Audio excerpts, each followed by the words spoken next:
how sleek you are. How are you doing? Oh, that sounded very gay.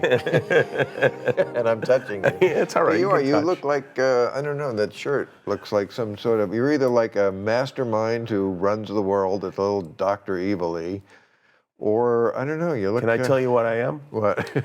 I am a guy whose wife has grown tired of me asking her what I should wear, and she went and got me like 4 casual outfits that I can wear to things that have numbers on them like garanimals. Like a child. That's what I am. I'm a big child. Is this why guys like marriage? Because there's somebody who does shit for you that you don't want to do? Well, Is that the main part of it? No, I don't think it's that, but I do think, I don't know about you, do you have trouble figuring out like what looks right? No. I have a great deal of trouble. In fact, I'm a very instinctive and decisive shopper. I will go in. I'm the same way shopping. Yes. If But I say either on. it speaks to me or it doesn't. If I'm wondering, then the answer's no. And if I want it, I want it. I'm good with shopping. I'm not good with putting combinations of things on. How often do you shop? Not that much. Very rarely. I was at the mall about a month ago, maybe 5 weeks ago. I don't know. I mean, fucking A. I had not been, even before the pandemic, I never really go to a store for you. I'd see pictures of celebrities, coming out of Vons. I'm like, why the fuck are they doing that? I mean, they must have assistants. You're buying toilet paper at 8 in the morning? What, are you nuts? I don't go to stores because I don't have to. So, but I thought, it's fun, they're open again, and I should see what's out there for my own self. I'm too in my bubble with shopping-wise. I mean, it was quite a mind-blowing experience being in the mall. What'd you do? Did you go to Macy's? Well, I went to the West Side, the one in Century City. Yeah, yeah.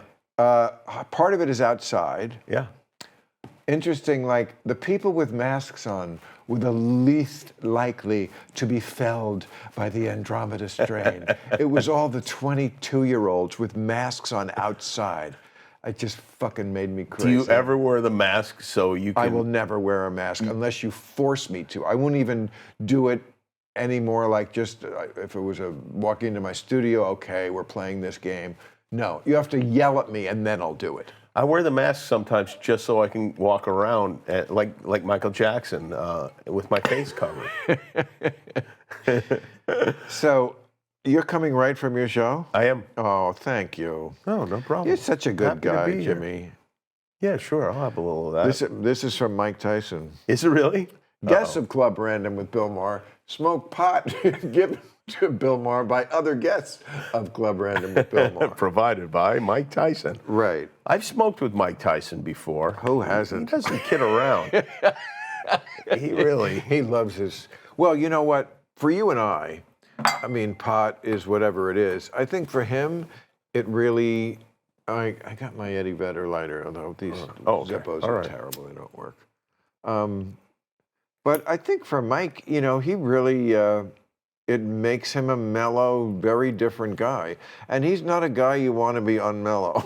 I mean, of all the guys, you don't want to be, Yeah, maybe he's medicating himself, but whatever he's doing, it seems to be working.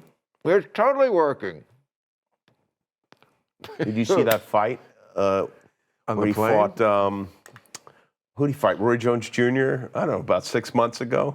No. Tyson, he had a pay-per-view fight. Of course. It was totally fixed. What happened? Well, first of all, he looked really good. I mean, it was surprising how good he looked. Roy didn't look so good. He clearly beat Jones, but they obviously made some kind of a deal beforehand where they would declare it a draw.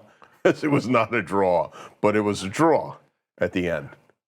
But these two men in their 50s punching each other? Yeah, and Mike's quite a bit bigger than Roy. I think Mike might be 10 years older, too. How old are you?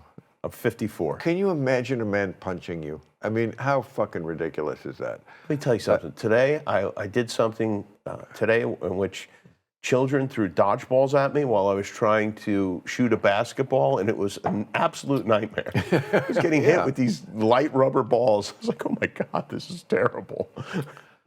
So, I was on your show, when was it, like a month ago or something? Like 5 weeks, I think. And I think I was mentioning that is it 20 years since we passed that baton? It It's is so almost, funny, yeah. that sign behind you. Yeah. I mean, Politically, I love seeing that. I love that you keep this stuff because it makes me feel okay about keeping my stuff. I have a big Man Show sign, you know. Yeah. I mean, how can you throw it out? That's how I feel. My wife would tell you how to throw it out Yeah. there. I mean, there'll never be a better title. I wish I could use the title. It's a great title. Yeah, and it especially was in the day because it was new. Yeah. You know, people weren't saying that. They were saying politically correct. I remember we had a lawsuit about that because somebody else wanted to use that, and we said, no, we made that. I never told you this, but there was when I was a disc jockey here in LA, there was a guy, a producer, who wanted me to host a show called Athletically Incorrect. Did you ever hear anything about that? No, but there was a time in the mid-'90s after we were on for a year or so when there was a slew of copycat shows. I remember being very, very worried about it and talking to my producer, Scott Carter. God bless Scott Carter, all those years, such a great guy. He is a great guy, producer. Super smart guy. Oh, yes, and just a great human. And and I was like, they're going to take the show. And he said, you know, think about the people who have cycled through here that we tried to teach how to do this kind of show and they couldn't get it. He said, they can't rip it off when they're trying to learn it. Mm-hmm. Yeah, when you're telling them how to rip it off. Well, we always were doing something that was different than the other shows. You know, and they couldn't rip it off. When we did the Man Show, which you were on. Yeah, of course, I'm sure. And I don't remember it, but I remember it well. It was some kind of a bit where I married a monkey, and then yeah, I do remember that. And then at the end of the bit, I look across. We were wearing tuxedos for some reason. Yes. I look across the room. Of course, you're a monkey. And you were there with your own monkey. Like it was a thing. But there was a show called The X Show. Yeah. We made this Man Show pilot, Yes. and then it took like a year before it was on the air. And in the meantime, FX, which was a new network, stole the idea. First, they tried to buy the Man Show, and we sold it at Comedy Central. And then they asked me to host this show that they described to me. I was like, this is just like the show I'm doing, except for it was 5 nights a week. And they bought time in our premiere episode of The Man Show. They bought ads from the local cable operator, and we were just so angry. And we were just like, they were like our arch enemy, and it's all we could think of. And it's funny now. It's like it didn't work. It was terrible. Who cares? Yeah, who cares? But it was the biggest thing in our office at that time. The brand of show business we're in is the most disposable. Like, movies last forever. You know, people still watch fucking It Happened One Night. I mean, it looks like it was made in the Middle Ages, but it was only 1935, and it's on film. And what we do is gone by the next week. It's sour milk, you know? Yeah. It's so disposable. But for me, I come from radio, which is even lower on that disposable ladder. So as low as it gets. I saw even just the fact that somebody is saving the tape of the show, which, you know, in radio, you want the show, you buy cassettes, you bring them in, and you take the show They didn't home. used to save them. I mean, not at all. Carson used to complain that there were not, those first few years, there were some were on a kinescope. I never even knew what the fuck that was. They used to talk about it, and it was like, what is a kinescope? I don't know. It was something. I think it was like making a picture of a picture somehow. So they had a few of them like that. But those early Carson years, they don't even have, because nobody thought they would reuse those tapes. They would use them for anything. Yeah. It's hysterical, the lack of foresight. It's crazy. Yeah. And how much could a tape have cost back then? But that was the same with our radio show. Also, we had a thing where... Were you at 34 when you started, if you're 54? This show? Your show. 35, yeah. 35. Yeah, I was about that exact age when I started Politically Incorrect. It's funny, you look back, and I'm sure there are people who like our earlier work better. Oh, yeah, there are. But Many. I look back and I would just fucking cringe. I mean, if you really wanted to torture me, make me watch something. Same here. Or, I mean, hate I it. don't even watch it now, Me neither. but if I did, and occasionally I do to check on something, especially the parts that are written, which I worked on all week, I can watch that and go, oh, okay, I can totally live with that. I didn't stumble over one word. If I stumble over one word, I feel like it's ruined. It's a bummer, right? You know, but to ask me to look at something all those years ago, first of all, I would have zero recollection. It would be a total shock. And maybe there'd be parts I'd go like, oh, that guy, that was pretty cute of that guy. But there would be definitely parts where I would go, oh, what a fucking douchebag. Oh, yeah. And that would be just exquisite torture. Yes, it's terrible. But- I've had that. I feel like I've had that my whole life with everything. Like, I wanted to be an artist when I was a kid, and you draw something, you think it was good, you show it to your mom or whatever. And then like 2 years later, you look at it, you go, oh, God, I thought this was good. And then you start to question whether what you're doing at that time is good.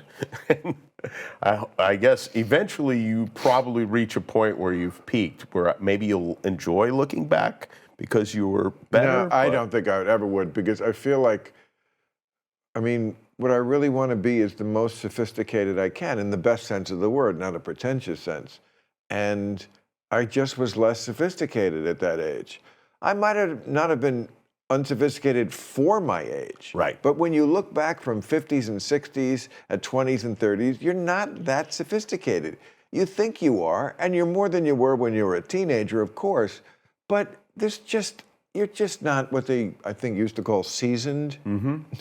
Yeah, you don't know things. You don't know I heard you things. on. There you I go. heard you on one of the earlier podcasts talking about gazpacho and how you, Yes. when you learned that it was cold soup, and That's my book. that's one of the, I think that's a right. it's a very salient point. You know, Yes, everything the gazpacho thing, I was obsessed with this gazpacho. Because it's funny what sticks in your mind. For some reason, I guess because I was so humiliated at that moment when I was making a thing with the waiter about the gazpacho soup being cold, it must have been seared in my mind. And I do want to write that book, Gazpacho Soup is Cold, because every single thing you know in your life, you did learn at a particular instant. You don't record the instant, but you could. Can I tell you what I didn't know when I was in my mid to late 20s? I would, I thought fish was healthy, and so I would get fish and chips for lunch almost every day. Wait, and now you don't because of the mercury and stuff like that? No, it's a big blob of fried dough over a Well, you don't piece have of. to fry fish. Well, no, fish and chips, like the traditional fish and chips. Oh, but you just said fish. I You think didn't. all fish is unhealthy? No, I think grilled fish is great. This Oh. was like a fried Oh. chicken version of fish. Right. And I thought I was eating. I'd have French fries with it. And I was like, I'm eating as healthy as could be. Right. I would Oh, have yes. a bagel every morning and think like, oh, this is good. I'm not putting much butter on it. You know. We don't know anything. We're not taught the important things.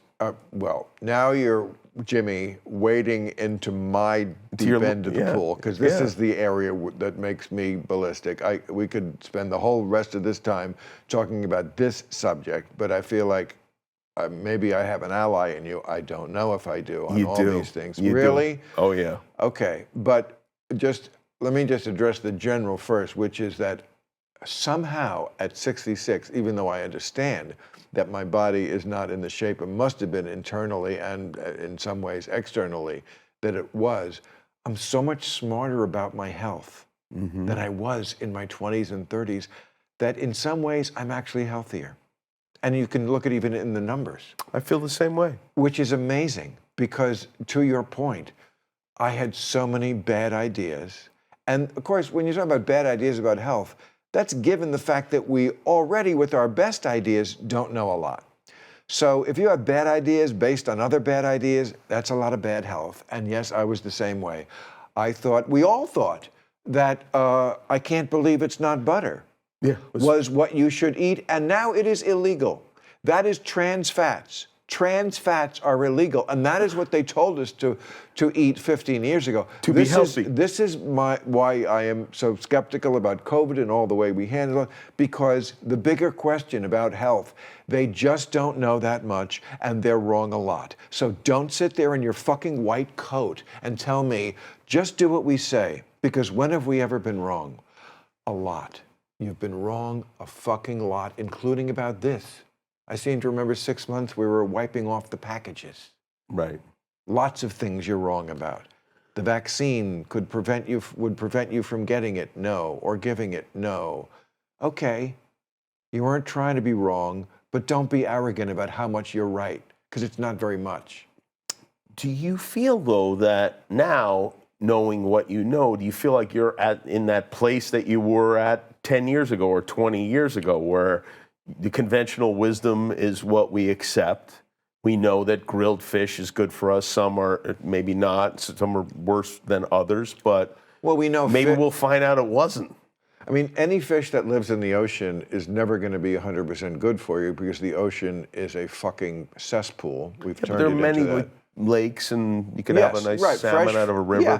I mean, most bodies of water are somewhat polluted. Just because what falls out of the air falls into the bodies of water. Mercury gets into the water no matter where the water is, because it falls from the clouds. And fish eat that, and we get it in the fish. Some fish are worse. Obviously, sushi. There are people who eat a lot of sushi and have a mercury poisoning. That's how much fucking mercury there is in the fish. Jeremy Piven had that thing on Broadway, remember? Allegedly, yeah, right. It's you. I don't know. I think wasn't he trying to get out of that play? I seem to remember that. Yes, yeah, and that's possible. I remember a lot of scoffing. That's what I remember from that time. They would write a book about it. He blamed it on the fish. The Jeremy Piven story. Club Random is supported by ZipRecruiter. There are so many more things to do during the summer months, and you want to free up as much time as possible to enjoy them. So if you're a business owner, the last thing you want to do is sort through tons of unqualified candidates' resumes, when you could be doing boss things like barbecuing or cooking the books. You don't want to be out on your awesome boat sifting through resumes or worrying about who you're going to hire instead of improving your putting. You're a boss. It's summer. You don't have time for this crap. That's why you need ZipRecruiter for your hiring. They do the work for you. And right now, you can try it for free at ZipRecruiter.com/random. ZipRecruiter uses its powerful technology to find and match the right candidates up with your job. You can easily review these recommended candidates and invite your top choices to apply. 4 out of 5 employers who post on ZipRecruiter get a quality candidate within the first day. No wonder ZipRecruiter is the #1 rated hiring site. In fact, the hardest thing you have to do is to remember our special URL, ZipRecruiter.com/random. That's where you go to try ZipRecruiter for free. Once again, that's ZipRecruiter.com/random. ZipRecruiter, the smartest way to hire. Anytime people are getting married, there's a lot of excitement and anticipation and stress. Like if I get invited to a wedding, I'm so stressed that they're going to find out I lied to get out of it. How many times in 1 year can you fake COVID? Whether you're going to be in the groom or in the wedding party or just trying to crash for the free liquor and bridesmaids trying to prove a point, Indochino is the place to turn. With a custom-fitted suit from Indochino, you'll look great, feel confident, and enjoy the big day without fussing over your clothes. Choose every detail on a suit, shirt, dinner jacket, and more at affordable prices that may surprise you for fully custom pieces. Every suit is made to your exact measurements, and you can customize every detail. The best part? Indochino's suits start from just $429 and shirts from $79, so you get a personalized wardrobe without spending a fortune. If you got a big day coming up, getting the perfect look is no big deal with Indochino. Get $50 off on any purchase of $399 or more by using promo code RANDOM at Indochino.com. That's $50 off a purchase of $399 or more at Indochino.com, promo code RANDOM. We've all had plenty of video conference calls these last few years. Why does the experience suck so badly? Choppy video, lag times that make it hard to pick up cues. I mean, how is your boss supposed to mansplain over you? That's where SignalWire comes in. SignalWire is a technology arsenal that allows developers to create better real-time video communication apps quickly. because that's what we need, more apps. SignalWire empowers developers to create more natural, real-time interactive experiences, and SignalWire provides developer-friendly APIs and SDKs to help you get your app up and running with a few clicks and a snippet of code, instead of months of complex development work. It's been the choice of TV and film studios for remote looping and audio recording because it does what other video tech simply can't do. Visit signalwire.com/random to sign up for a free account and receive an additional 5,000 video minutes for testing your app or integration. Go to signalwire.com/random. Get communications APIs from the OGs of software-defined telecom at SignalWire. Go to signalwire.com/random today. Certainly, it is bad for you. Tuna has tons of it. Swordfish, I used to love to eat. I won't eat that now. Yeah, swordfish is any bad. deep sea fish is going to be full of mercury, and mercury is super bad for what's inside you. This is another thing about vaccines. I've never been anti-vax, but don't tell me that you know how vaccines will interact with how much mercury I have in my body, or how much electromagnetic energy I get exposed to, how many of the 50,000 chemicals that were never around 100 years ago that we ingest now are in the atmosphere. There's a million different variables that can affect my health.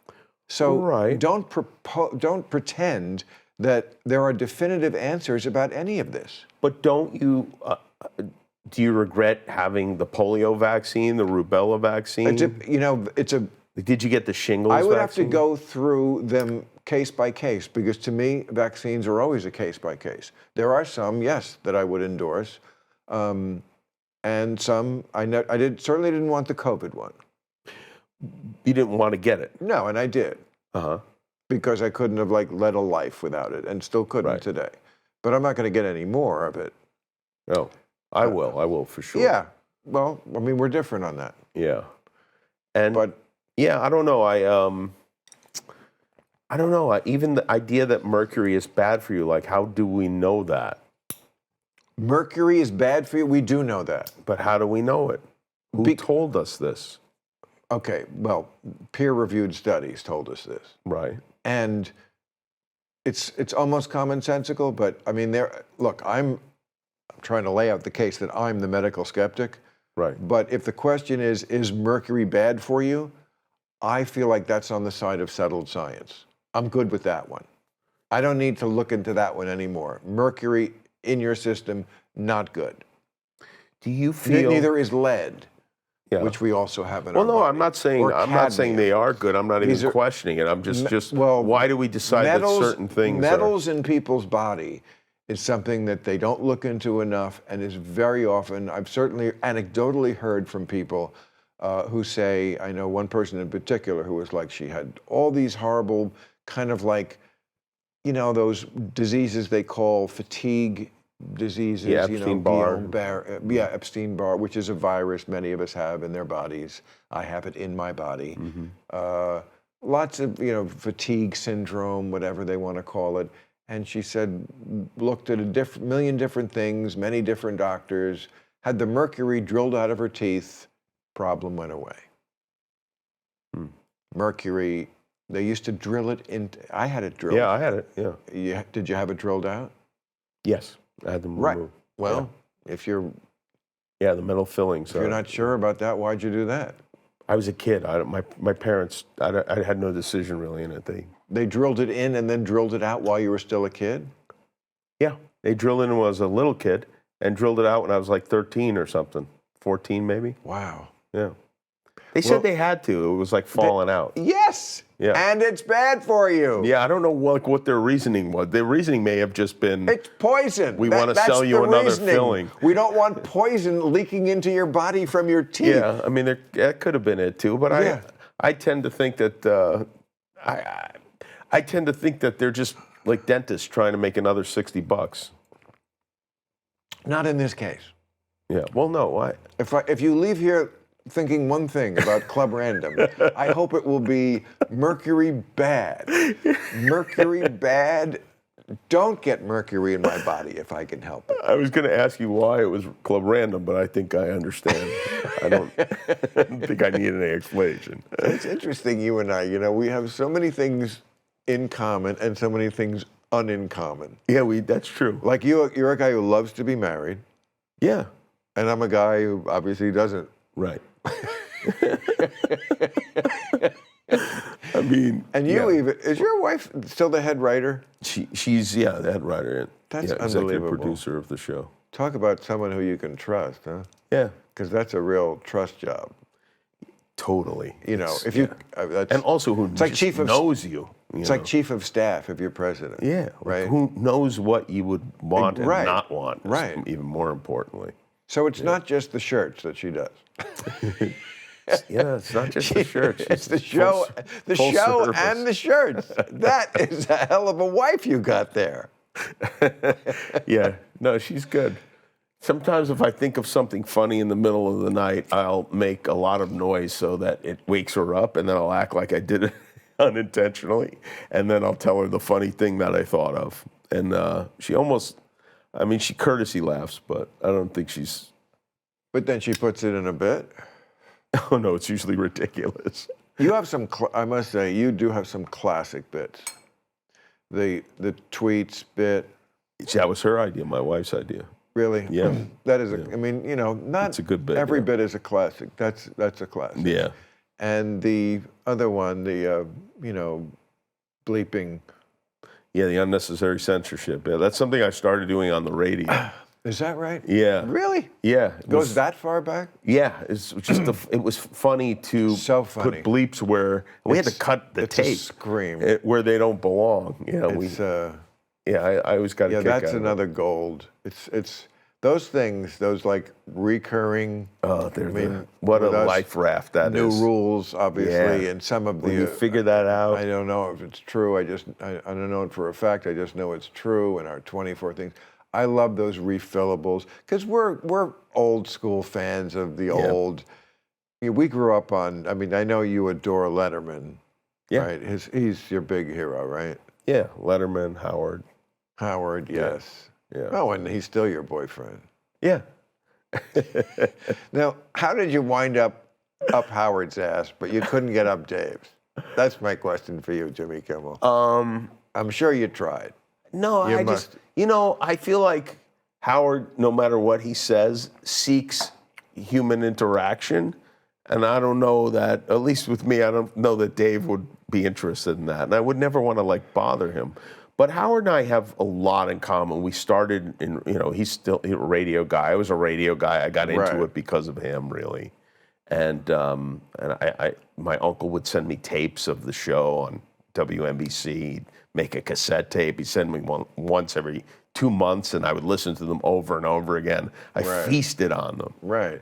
And this is the difference between your age, which is about a decade before mine, and mine. Because, you're Howard Letterman, whereas I'm Carson Jack Benny. Right. No, not Jack Benny. No, Jack Benny. I don't know who the other would be.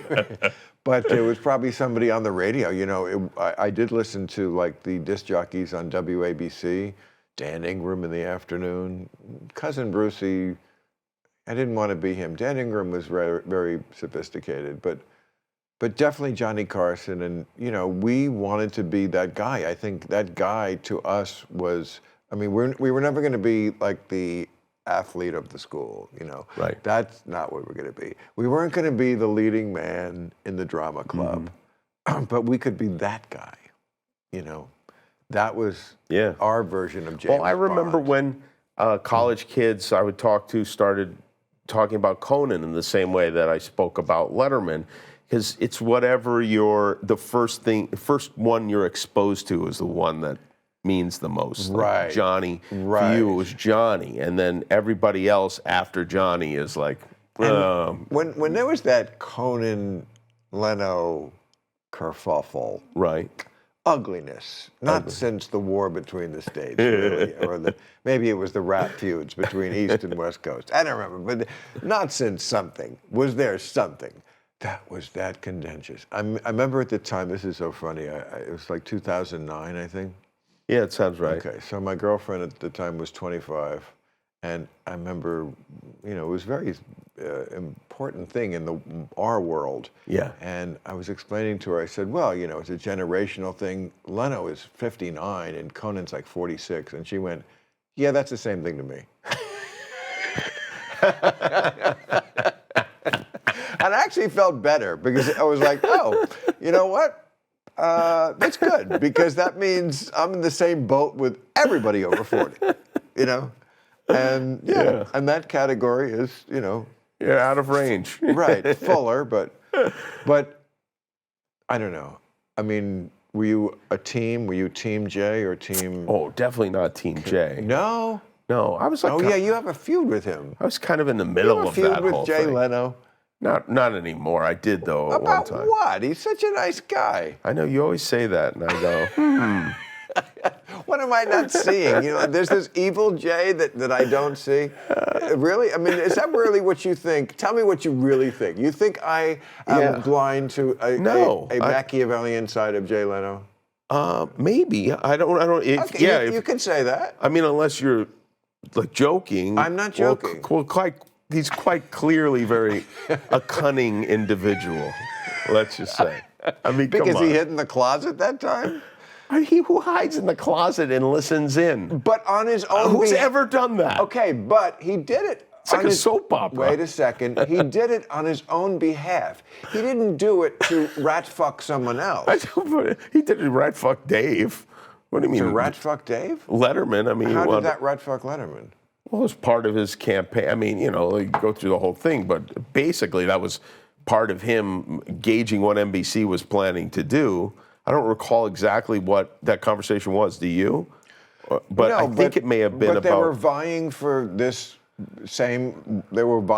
one coveted spot, the host of The Tonight Show. It was the holy grail of comedians that it would be passed on to. So obviously it's the Super Bowl trophy. They both want it. Mm-hmm. And I don't know. I find something wrong about the hatred of the people who, you just went for it and got it and won. And then, by the way, he was like number one.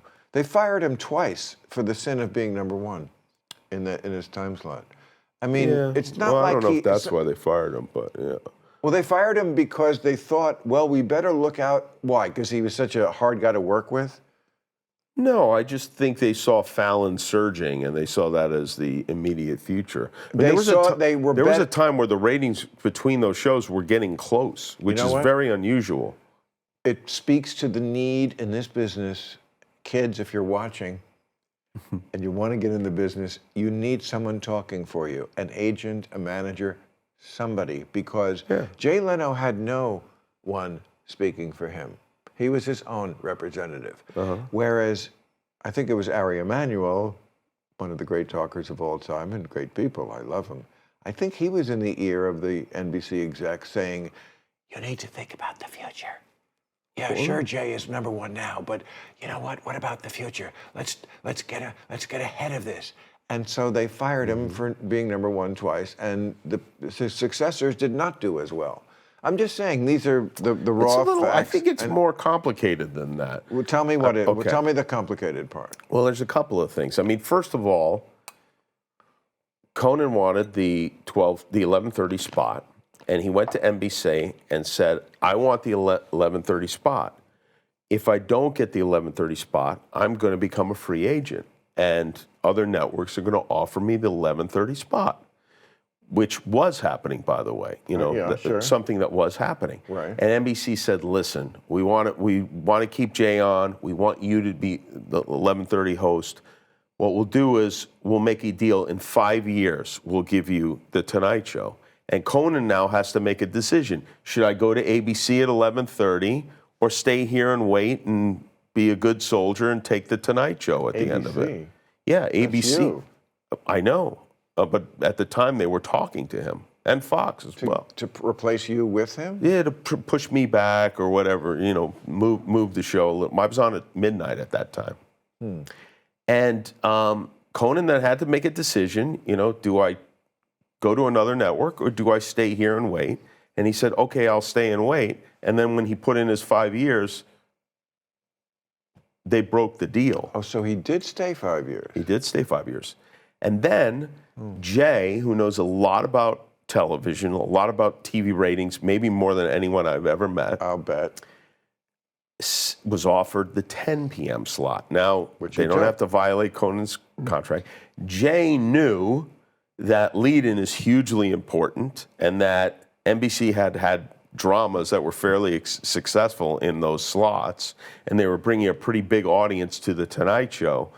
He knew that doing his show would have maybe half those ratings, turned out to be like a third, and even if that show failed, it would make The Tonight Show's ratings drop. And that's what happened. Conan had a bad lead-in from Jay. But should Jay have not taken the 10 p.m. spot because of that? Why is Jay always looking out for Conan's interests? No, I'm not saying he's looking out for Conan's interests. I'm just saying it's somewhat diabolical, don't you think? Diabolical? I mean, I would never do anything like that. Why? So he should not have taken the 10 p.m. slot? He should not have kept working in the job they offered him? He should say, no, because of Conan's career, I'm not going to work at 10 p.m. I don't get that. Yeah, but yeah, I think from the beginning his plan was to retake the Tonight Show, to see the ratings go down. You just don't like this guy. I don't know what he did to you. Well, what did he do? Did he touch you, Jimmy? No, he did do a weird thing. Show me where he touched you. But I don't want to make this all about, because I'm fine with him now. We've spoken. Okay. It's fine. But just for the, whatever, just the facts. I hate it when two people I love don't like each other, because I feel like I did something. No. It wasn't your fault at all. Was it? It's just when NBC was going to turn the show over to Conan, Jay was talking to ABC about coming on at 11:30, and Jay needed to get Bob Iger. They needed to get my permission in contractually, because I was contracted to be on at midnight, not 12:30. So they wanted to get my permission first. Oh. And so at that time, Jay called me a lot, and we spoke about all sorts of things, and I felt like we were having a friendly relationship. And then the day NBC decided, no, we're keeping Jay, never heard from him again. And I didn't even find out from him that he was staying. He wanted me to move. He wanted to be on 11:30, and I would move to 12:30. And I finally said, okay, yeah, I think I would do that. I'd be on at 12:30 after you, because I was on at midnight at the time. And I felt he'd be a better lead in the Nightline. You know that. Wait, Jay was going to move to ABC? Yeah. Yeah, there's a lot of stuff. Yeah. Either I forgot that or... No, I don't think most people even know that. But, but I know it because right. I was asked to move to 12:30. Yeah. So I don't know. I sometimes feel like maybe... Well, I got a lot of friends. I don't need to. I understand. You know what I mean? But I hope someday, as we all walk down the path of life. Well, this isn't going to make it better. You know what Dad doesn't want for Father's Day? Besides Mom? I'm kidding. Another piece of gear or device that feels like work. With an Aura digital frame, Dad gets a gift that's as thoughtful as it is effortless to set up and use. Named the #1 digital frame by Wirecutter, it's guaranteed to make him happy. All he has to do is download the app and plug in the frame to instantly start adding photos and videos. You can even preload memories that will display as soon as he connects in the frame and invite loved ones to share from anywhere. It's the perfect gift in our digital world. And just imagine someone actually seeing those millions of pictures you took of your food. From now until Father's Day, you can save on the perfect gift and visit auraframes.com. That's auraframes.com. Listeners and viewers can use code RANDOM and get up to $20 off while supplies last. Terms and conditions apply. Did you know HBO Max had podcasts? I'm on my podcast talking about the podcasts on my network. This must be what the metaverse feels like. Now go even deeper inside your favorite shows with audio companions to some of the most groundbreaking and award-winning shows on television. Listen to HBO Max's new companion podcast for the original series, The Staircase. Each episode, host Nancy Miller sits down with cast and crew, including actors Colin Firth and Toni Collette, as well as experts to help unpack the science, history, and psychology behind the Michael Peterson case. Stream new episodes of The Staircase on HBO Max and subscribe to The Staircase podcast on all major podcast platforms. Let me tell you a good Jay Leno story. I met him when I was a teenager out front of the Improv, I think. And he couldn't have possibly have been nicer to us. I mean, he was super nice and chatty, and So I'm not indicating he's whatever. I just think there's some weird things there. Well, he is a weird mix of, I think, a very moral guy, but he's definitely Italian. He has cunning. Yes, Jay is smart about the business. I mean, he is ruthlessly smart. But I just didn't think it was at the detriment of others, except if you're going after the same job. I don't find it off-putting that he was in the closet.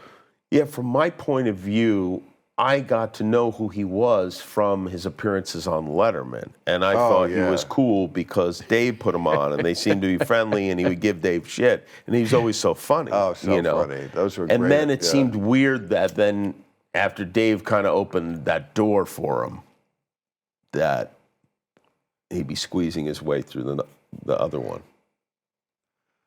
Well, Dave opened that door for him. I mean, he was obviously, I remember those appearances too. He was obviously a big talent. Chris Rock for years would always say, oh, thank you, because back in 1996, we put him on, it was the 96 election. He was our correspondent because he was at a kind of a down moment in his career. In New Hampshire. It was funny. I can't find hair products up here, It gave him a little boost. People saw him, and it, helped the next step.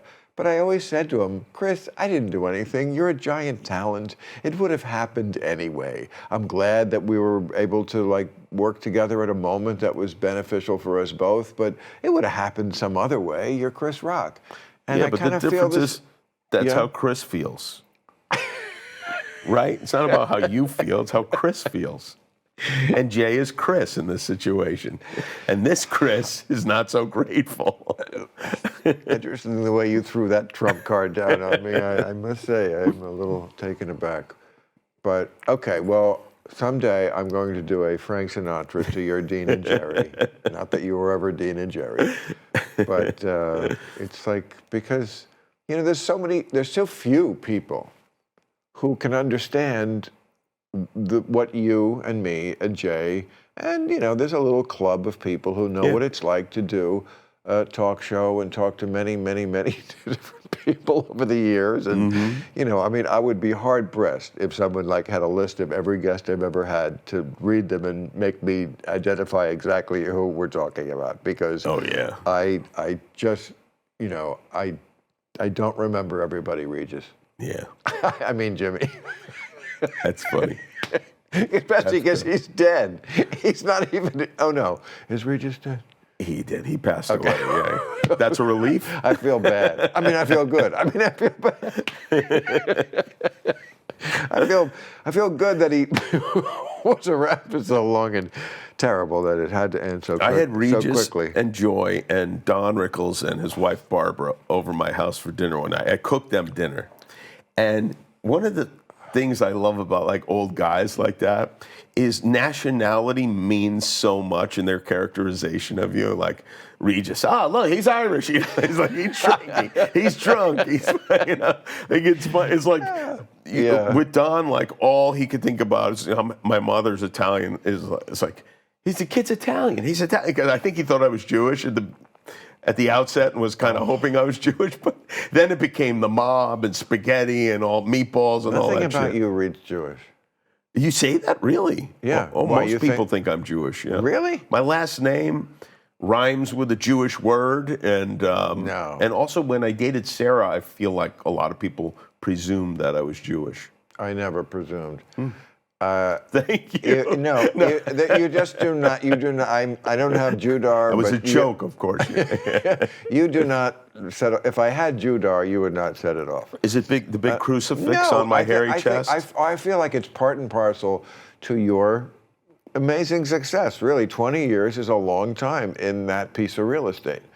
It's because, like Carson and like your arch enemy, Jay Leno, and David Letterman, there's something mid-American about you that appeals to the broad, not just the coast, although you obviously do well there too, but like you strike people as American, and it's not like there's the Larry Davids and people love those kind of comics, but yes, that's kind of like a Jewish sensibility they see there. I don't see it with you because you're not a Jew. That's probably it's not why. a giant mystery.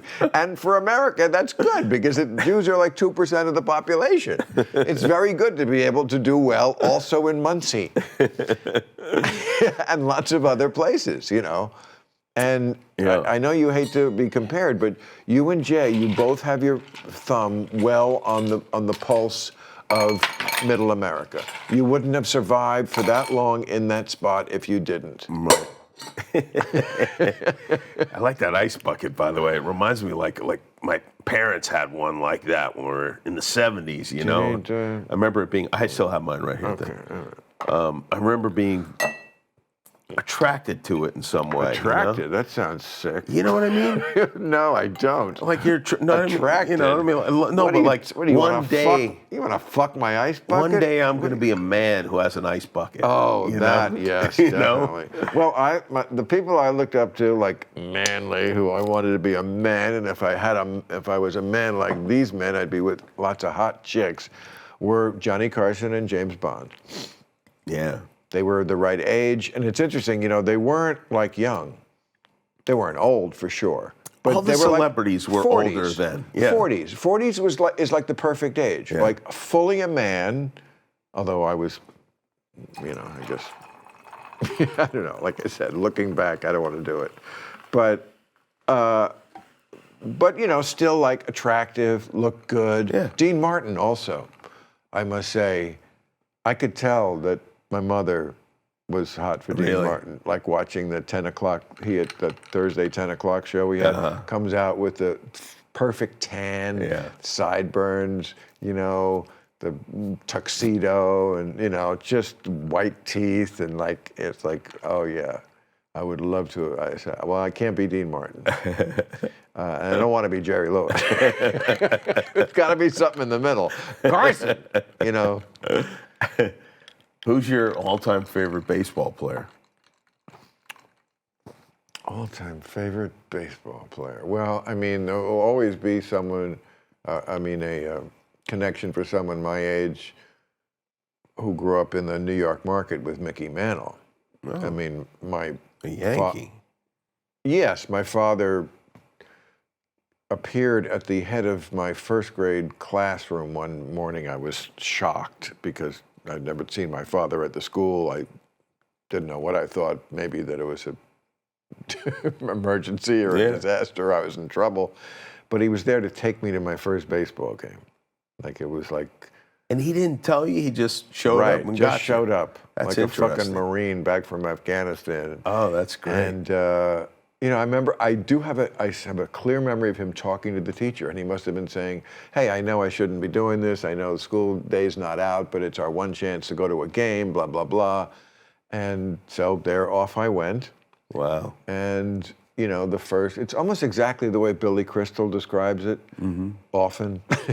But like in his show, it's a brilliant show, that 700 Sundays. But walking into Yankee Stadium, and before it had only been black and white on your television because your black and white TV showed the baseball games. And here it was, you walk out the tunnel and there's that giant expanse of verdant I had that heaven. same experience because I had a little black and white TV. I watched all the Dodgers games growing up. And when my parents took us to Dodger Stadium, what really stood out to me was that the Dodgers numbers were bright red. Right. Which I never really noticed in the, in the newspaper. No, and it was just so big, you know, and there they were. And so Mickey Mantle, when I was 7, I had a flannel uniform, like a Yankee pinstripe uniform with 7 that my mother sewed on the back. Really? And I wouldn't take it off all summer, and she was begging me to because it was hot, and it was flannel, but it was Mickey Mantle. So I guess that's back in my memory somewhere. I mean, when I got more thoughtful about sports, I went right to Joe Pepitone. No, I don't know. Name some people. I mean, I like a lot of people, but you know, they're basically like Tom Seaver. Was that one of your? Yeah, Tom Seaver was great. All the because I know you like the Mets. I just didn't know. I didn't know it was. Yeah, I assumed it was piece of them from the for beginning. a while. It was fun. Yeah, right. And now they're doing great. I told you that story about the Las Vegas Golden Knights. Yes. They offered me a piece of their franchise, and I didn't do it because I felt you told me it wasn't a great deal when you owned the Mets. It was a great deal. I don't know. was. You must have been high. You told me. It was.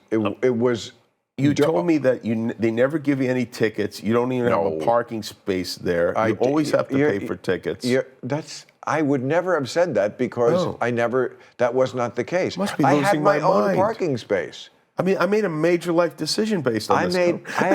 They were always great about that. I had my own parking space, and yes, you had to, like at the World Series, there were some things, but you know, I mean, I guess that was in the contract. Anyway, I went to the World Series. I had the greatest seats. Right. The Wilpons were super nice to me. I have no complaints about that. The problem was during the pandemic because we weren't playing baseball games.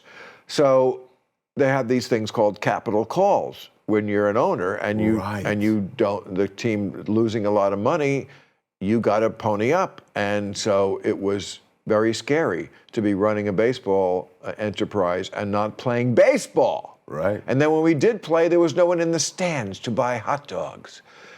That was a troubling time. I was worried about that way more than getting the fucking Andromeda strain. I was worried about that. That's so crazy. Never think about that. You have a piece of a team that might not be. You might have to pay up. Absolutely. Yes, and I did. Luckily, Mr. Steve Cohen came along the next year, and the Mets sold. Yeah. And it actually turned out to be a great thing. But there was some fucking nervous moments. Yeah. But well, now I'm back. Now I think I made the right decision. Yes. You know what? But of course, the Golden Knights went to the Stanley Cup in their first season. Is that right? Yeah. Which they're a professional team? Yes, it's an NHL team. It's like unheard of. I don't know. I know so little about hockey, and I'm so actively against it that I can't really judge that, you know, because hockey, I don't know, and I don't even think it should be here. It's not really American. It's boring like soccer. It's a sport, sort of, just more like exercise. So I can't judge that. Have you gone to a game live? No, of course not. It's different. It's more fun in person. It's even more boring. But no, it's not. It's not boring. You're right up at the glass if you get good seats, and just they're constantly smashing into the wall. And all covered up. It's you can really see them fighting. I don't care. And I'll go to a fight if I want to see them fighting.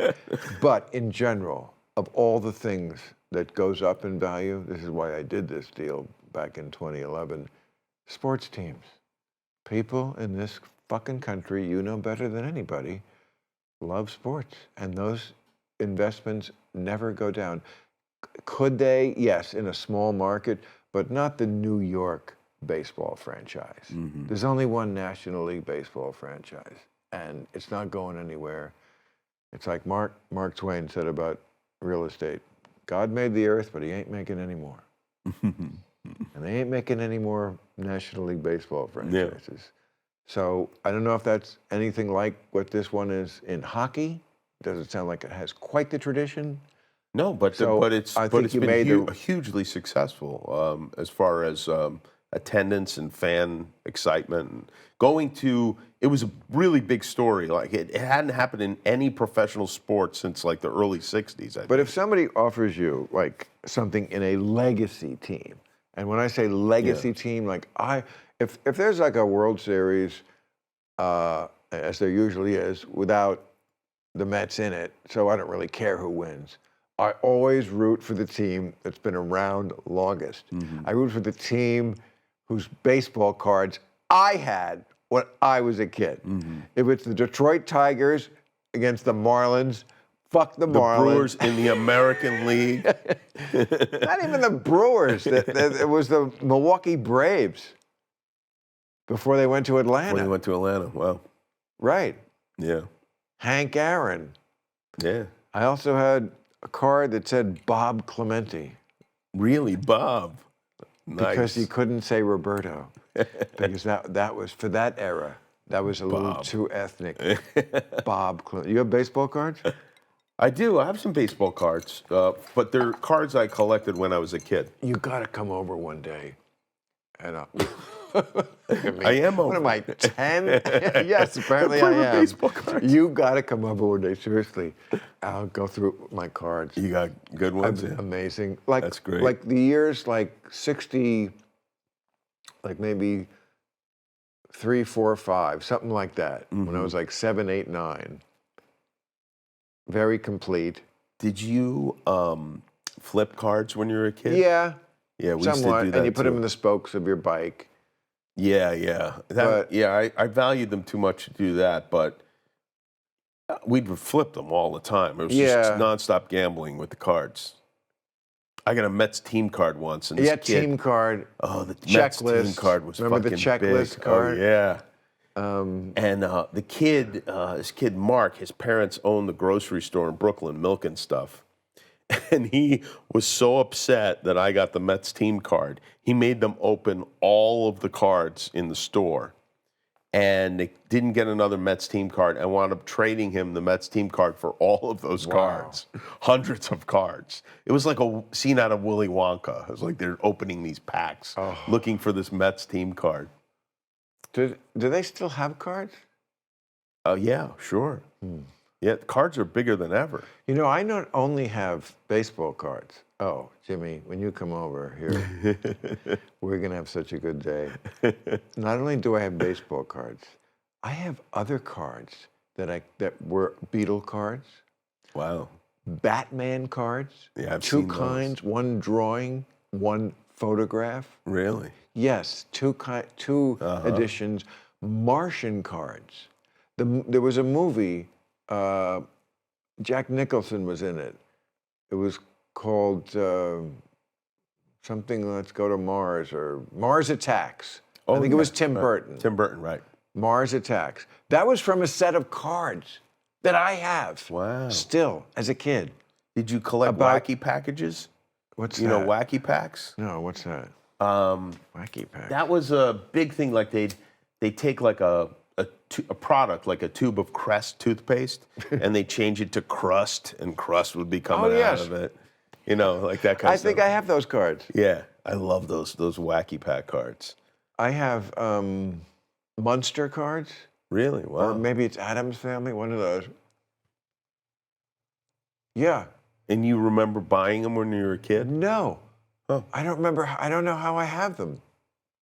The baseball cards I know how I have, because I did save my nickels and dimes to go buy cards, packages of, remember you get that stale gum? Yeah, oh yeah. And you would open it up and you're like, oh, who did I get? A little bit of gum dust would come out. Yeah, and you'd see, and sometimes you get like some like shitty San Diego Padre. You'd be like, oh, fuck. Oh, yeah. You know? The best ones from I don't know if they still did it, but there was like, okay, each guy, Bob Clemente and, you know, Raleigh Fingers, whoever it is. Then checklist card, worst. Team card, second worst. But best was like when they had 2 or 3 stars, sometimes from different teams, yeah, right. standing together with a special card. Buck Blasters, Right. you know, and it was Clemente and Willie Stargell or something like that. Yeah. You know. Yeah, for like the American League and National League best first Oh, baseman. You know? yes. Like Rod Carew and Steve Garvey. Right, it would be, like Hank Aaron and Willie Mays together, you know, like. Right. Yeah. See, for us, the team cards were big, but only teams we liked. We didn't care about the Expos. Racist victim bashers. Did you ever play in any of those celebrity softball games where you get to play with like those guys, like Gossage was one, and Winfield, these guys in one of these games? Games? What kind Like of a celebrity softball game. They'll do them at the All-Star. I played in the, a couple of years, I was in something at Dodger Stadium. They sent over a uniform. You got in a Dodger uniform with the stirrups, the whole thing. It was kind of cool. Yeah. I remember I went with Alan Thicke. Wow. And It was a game? I loved it, yes. Yeah. Tony Danza got me out with a little 10-cent curveball, grounded to third. I remember Jonathan Silverman, Wow. like, really hit it a long way. Oh, really? Like, very impressive. Huh. What else do I remember about that day? I don't know. I think I have the picture somewhere, but that's about it for me. Yeah. It's fun with playing with the old players, you know. You do that often. I've done it a few times, but it's great. You have so many, like, of these big celebrity friends. What's that about? Like Jennifer Aniston and, like, Well, you it's know, funny. Howard Stern. It's funny. I Who did still you have just say some other motherfucker that you're friends with, some other. I still have my best friends from high school. Oh, I do. bring out the award. But For a good guy. It's not just. But do Why they am I party, being defensive about But do they this? party with Jennifer Aniston? Yeah. No, you keep them separate. That's actually not true. Really? Yep.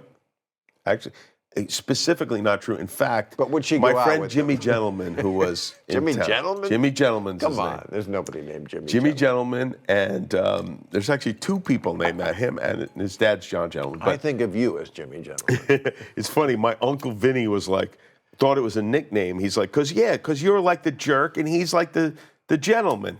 I was like, no, I'm not the jerk. Anyway, we knew that he's so polite he wouldn't come. Who? If Jimmy Gentleman to Jennifer Aniston's house, if he knew that's where he's going. So we lied to him.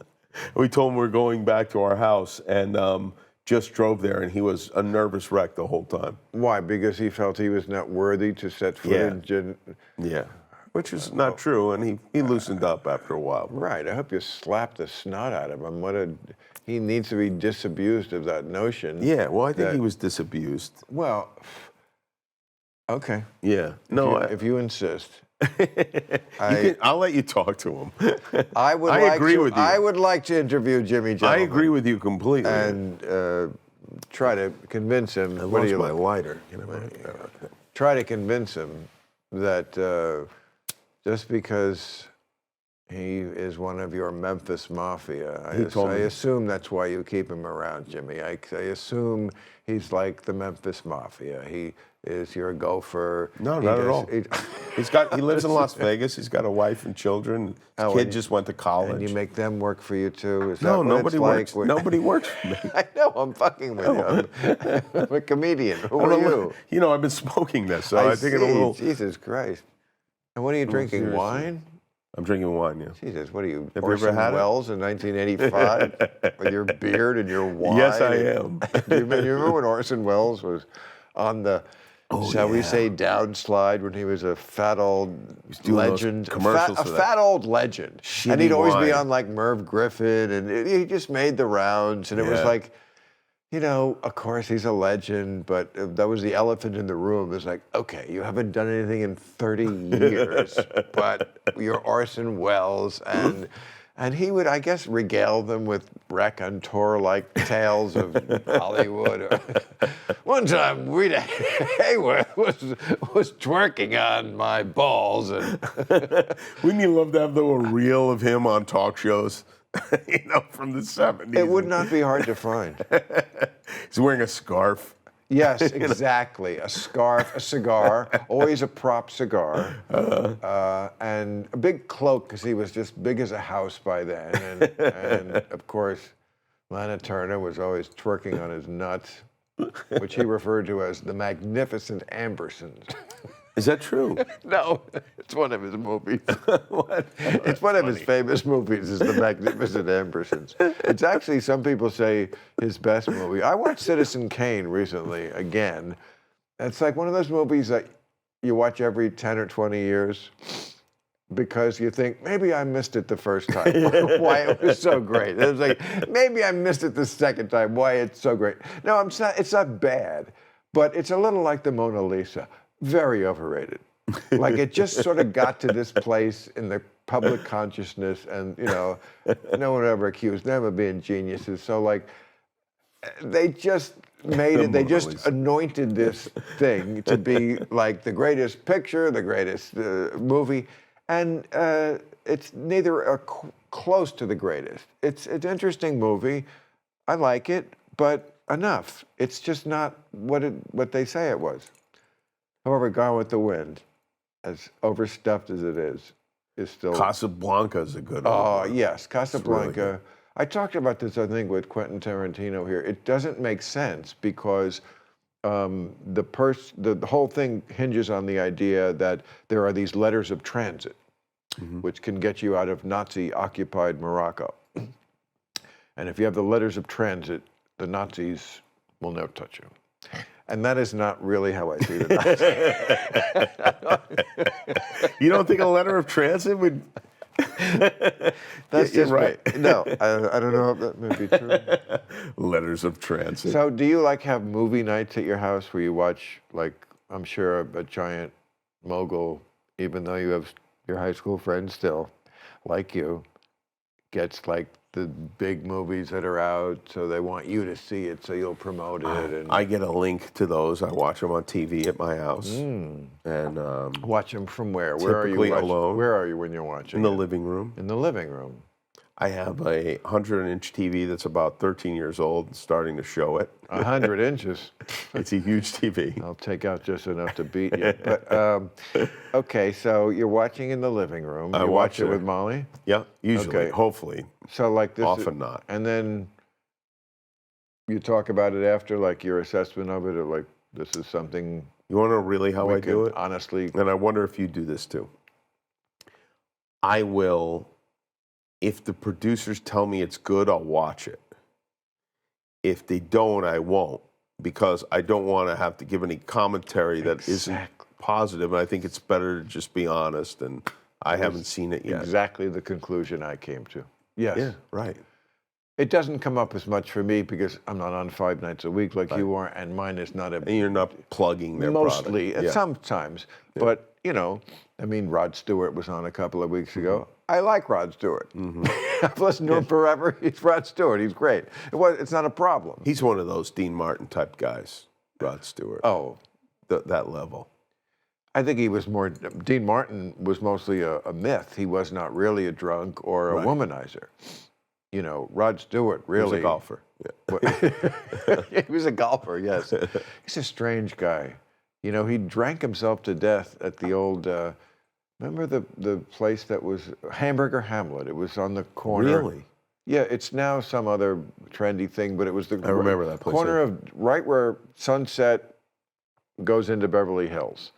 Sunset kind of branches there at Doheny, a little past Doheny. Okay, Hamburger Hamlet. And he just sat in the back. He had his booth his last few years and kind of drank himself to death. I mean, that's what they said, alone at Hamburger Hamlet. And why? I know he lost his son early. I mean, it's horrible when any parent to face a child that predeceases you. It's got to be rough. Yeah. But still, come on, Dino. I don't understand why people. Yeah. Yeah. But I never had kids. And do you? Yeah. Well, it's I think about this sometimes, that some of these older guys like Rickles, they just get such a kick out of the fact that younger guys like us are interested in them, and that they're still relevant. Mel Brooks is still around, and you can express that to him. And I have. And I have too. And don't you? I think I think is one of the things that makes us very lucky, because I think that when we're in that position, you know, there'll be a handful of people at least who are interested in our lives and whatever, and a lot of old people don't have Right. that. You Right. know? And I Yes. think that's always nice, you know, and I think I could see how important it was to Don and to some of these guys. But every perspective you have must be different than mine because you have 4 kids. Maybe not every, but Really? I mean, I'm sure not every, because I think I largely agree with your perspective. But Yeah, but that doesn't. But you mean my daily? well, I mean, even I don't know anything like climate. You know, you're got to be thinking about. I mean, I'm only thinking about what the world's going to be like.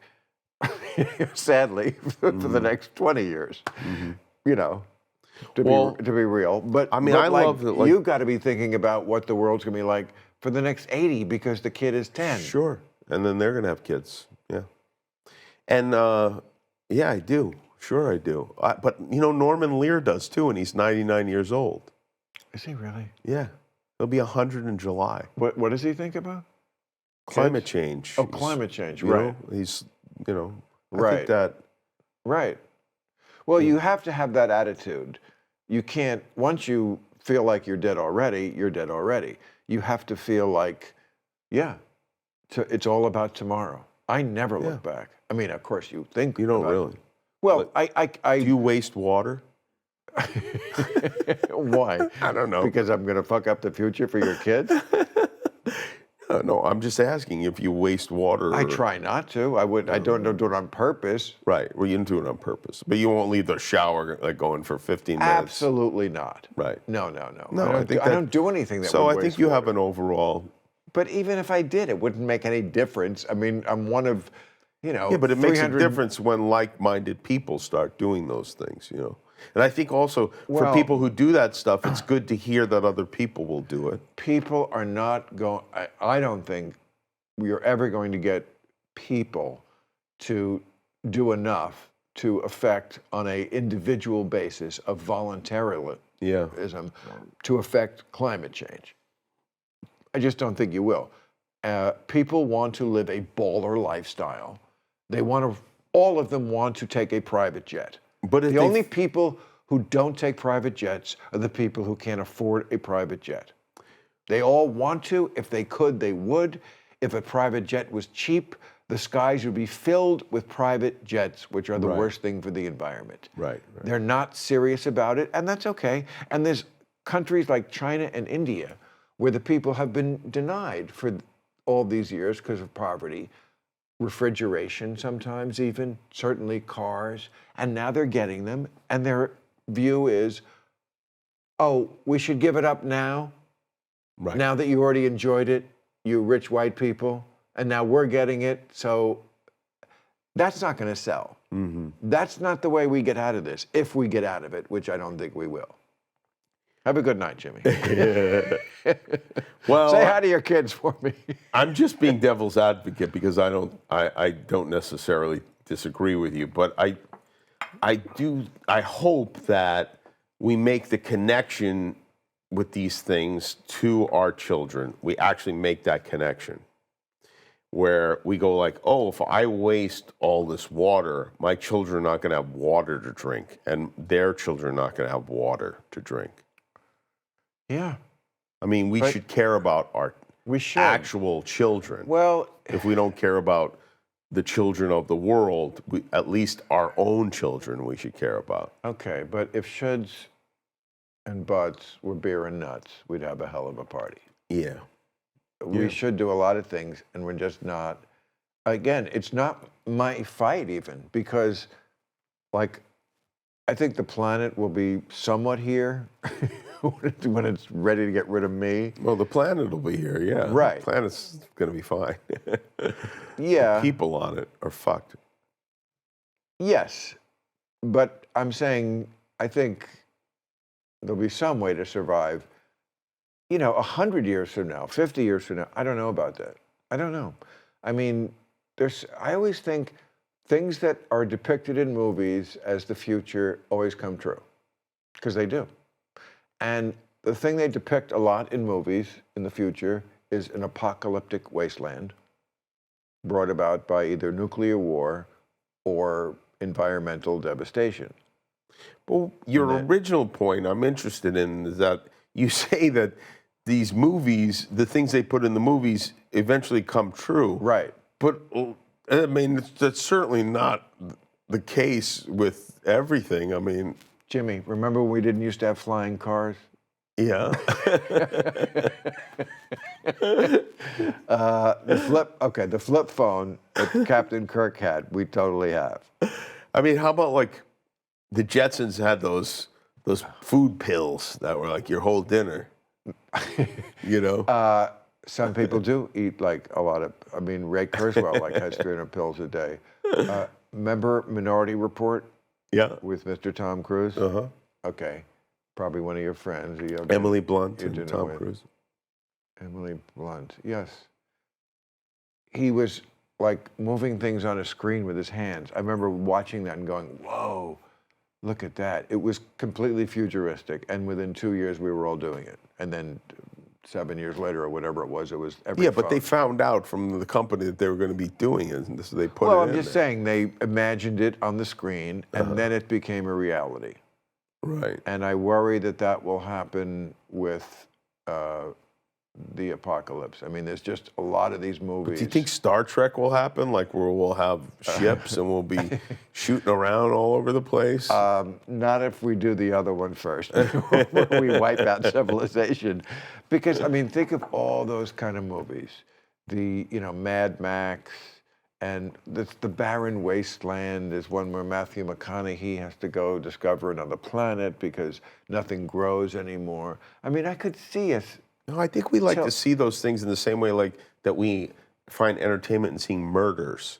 Like we know, like eventually, like our lives are going to end, and for some reason, like a murder mystery, like is very exciting to us, entertaining. Yeah, but a murder mystery, yes, can be entertaining because we're not the ones. Or even just this we're stuff. not the ones getting murdered. The Terminator, where people are just getting blown but away. In this scenario, we're all getting murdered.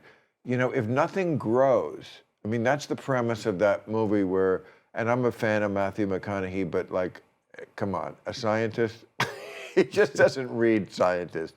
Like, the scientist is going to figure this shit out. I would not pick the Matthew. world's most handsome scientist. I'm not saying he's a bright guy, but I'm just saying he's not that guy. Okay, but he's got to like find something through the wormhole or something, and it's just a bad plan. But the idea that things don't grow anymore, that could happen. I mean, it certainly has happened in many areas of the Earth. What if it happened all over the Earth? You think photosynthesis might come to an end?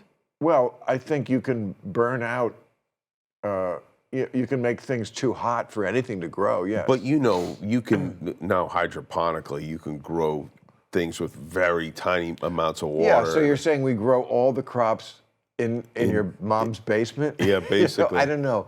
Whenever I fly over the country, it looks like a lot of the country is farmland. It would be hard to get that inside. That's what I'm saying. It would be hard to get that inside. Yeah, they do. You'd be surprised. The whole country between the Hudson River and San Bernardino? No. I think they should turn every cemetery into farmland. Like why not have crops? Cemeteries are a waste. That's true. Yeah.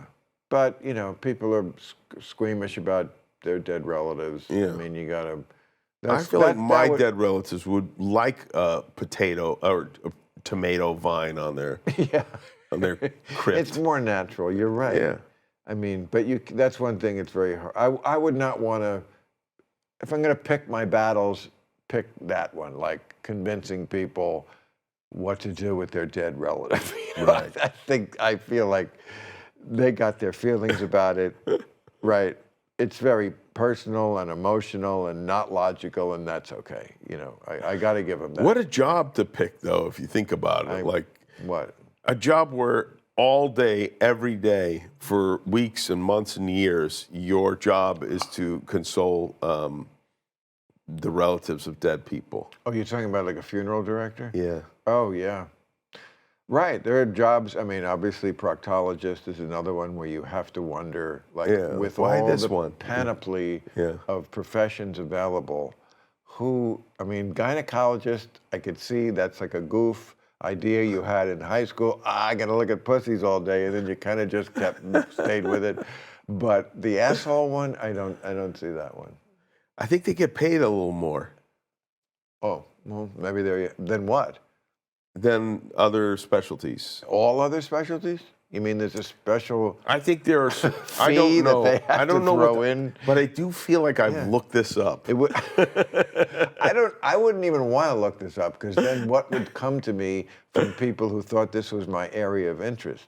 Like if I was like, I got to tell you, for my father, it's definitely his area of interest. I mean, Assholes? all we talk about is his bowel movements and his farting and. Why? Because he's infirm? No, not at all. He just Oh. is proud of his bowel movements and wants to tell me about them. Like sometimes he'll walk right in the door and immediately start telling me about a shit he took the day before. It happens all the time. He sometimes takes pictures of them and sends them to me. Oh, come on. And I'm saving a file of them for his funeral. I'm going to do a slideshow for the family. Is this because your father has a good sense of humor and this is a joke? Little bit. He knows you're laughing at this. Yeah, but he also loves it. It's like people singing karaoke, like, you know, like they're goofing around, whatever, but they fucking love being on stage. My dad loves. But it sounds like you have a kind of a buddy relationship with your father. I do, but he also will do this with anyone. See, I never had that with like mine. my sister-in-law. He'll tell her about his his shits. He sounds very laid back, your father. Not like He is pretty laid okay. back. My father was much more uptight than that. Great guy, but like that would not have happened between us.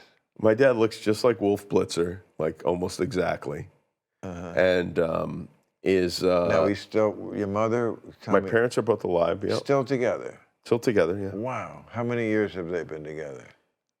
They just last weekend celebrated their 56th anniversary. Come fucking on. Yeah. 56 years. Yeah. That's. And are they looking around? Well, my mother is on an app. Wow, I can't even. I just can't imagine. That's. Yeah, they got married. My mom was 20 years old. They got married. Wow.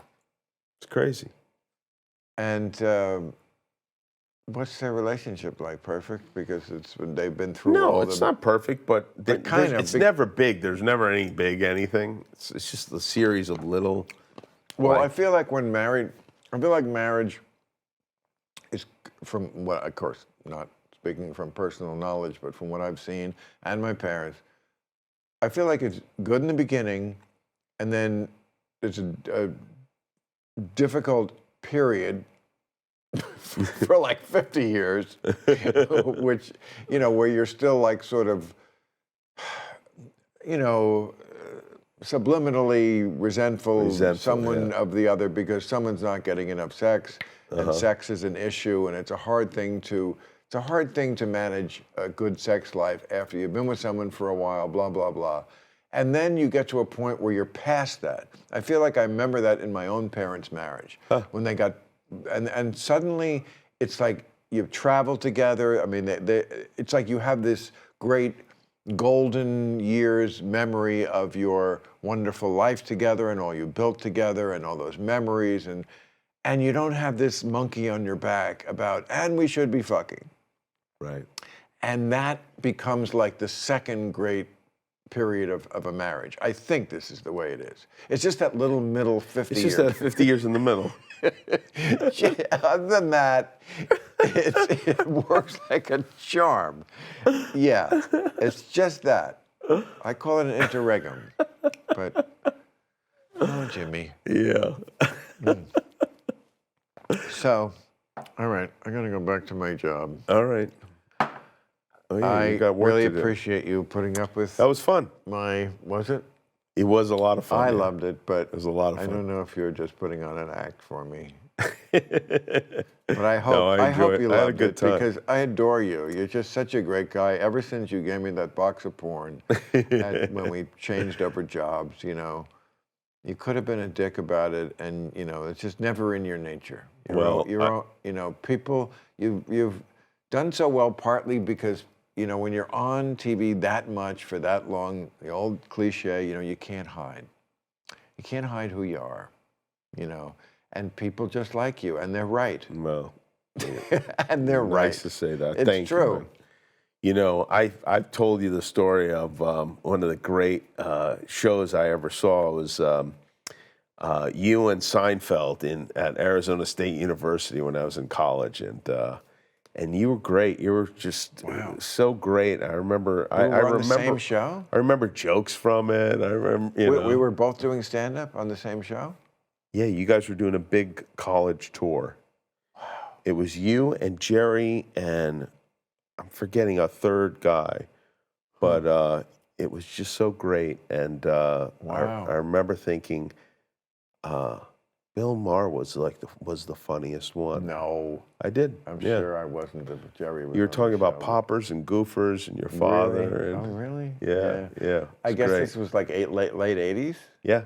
Oh, that's exactly right. Before Seinfeld. It's like 1988, because he was 87, 88. Yeah, because obviously he wouldn't have been doing that. And then I got politically incorrect in '93. Yeah. So. Yeah. Oh, where did it go? Yeah. It's so funny, you know, like my actual life better now than back then. For sure, in so many ways. It's just that little, but I'll be dead soon thing. Yeah. Boy, sooner. I relate to that with every fiber of my being. Yeah. I relate it's to that little fly in the ointment. If they could just work on that. But every once in a while you have COVID. that little glimpse, that little flash of like being on a trip to California with your friends and like driving around and what that felt like and how. Oh, yeah. I mean, that's just got to be. I mean, it doesn't get any better than that. I remember my first time out in California so vividly. You know, the palm trees, like I'd never seen that. And just, it's sort of like everything you'd seen on TV, because it's all over every TV show. The way the way the street signs looked. I remember that so much. Like I had seen it so many times. Those blue LA street signs, which we don't have back east. They're not blue, the street signs. And then you would see it. I had a gig once in La Jolla. I was my first year out here, and I never found the gig. I found La Jolla.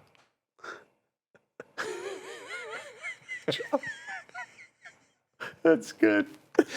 But I never found a street called La Jolla. That could be a contender for your book title, the Gazpacho book. Gotta go back to my real job. You know, I really do this. I really go right back to working on real time. I am gonna too. All right, now we do my homework. Now we can hug. Thank you. That was fun. Club Random. This is what we want when we're kids, a clubhouse. Right. You know? Clubhouse, that word I will accept, not man cave. Clubhouse. Yeah. Yeah. Very clubby. Yeah. It's more of a disco when the music is on. Yeah. Club Random.